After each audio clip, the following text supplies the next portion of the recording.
One more ज्ञान channel में आपका स्वागत है। रात्रि सूक्त का श्रवण करें। ब्रह्मा जी के द्वारा महामाया की स्तुति। और यदि इस चैनल पर नए आए हैं तो प्लीज़ सब्सक्राइब जरूर कर लेना।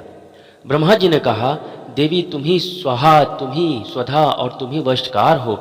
स्वर भी तुम्हारे ही स्वरूप हैं।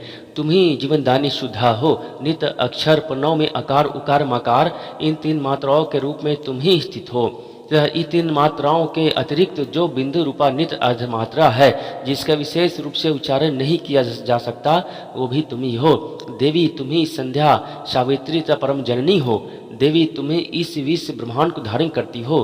तुमसे ही जगत की सृष्टि होती है, तुमसे ही इसका पालन होता है और सदा तुम ही कल्प के अंत में सबको अपना ग्रास बना लेती हो।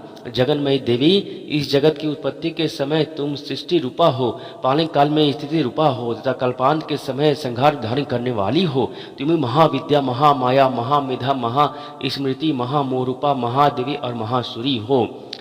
तुम ही तीनों गुणों को उत्पन्न करने वाले सबकी प्राकृति हो। भयंकर काल रात्रि, महारात्रि, मोह रात्रि भी तुम ही हो।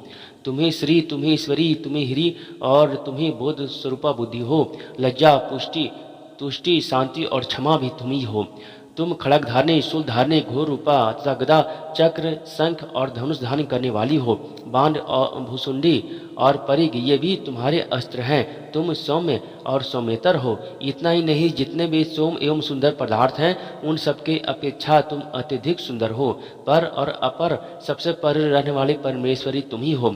सर्वश्रेष्ठ रूपे देवी, कहीं भी सत असत रूप जो कुछ वस्तुएं हैं और उनकी जो शक्ति है वह तुम ही हो। ऐसी अवस्था में तुम्हारी स्थिति क्या हो सकती है? जो इस जगत की सृष्टि पालन और संहार करते हैं, उन भगवान को भी जब तुमने निद्रा के अधीन कर दिया है, तब तुम्हारी स्तुति करने में यह कौन सामर्थ्य हो सकता है?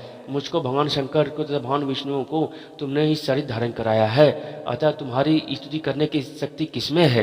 देवी, तुम तो अपने उन उदार प्रभावों से ही प्रशंसित हो। ये जो दोनों दुर्धर्ष मधु और कैटभ हैं, इनको मुंह में डाल दो और जगदीश्वर भगवान विष्णु को शीघ्र जगा दो। साथ ही इनके भीतर इन दोनों महान असुरों को मार डालने की बुद्धि उत्पन्न कर दो।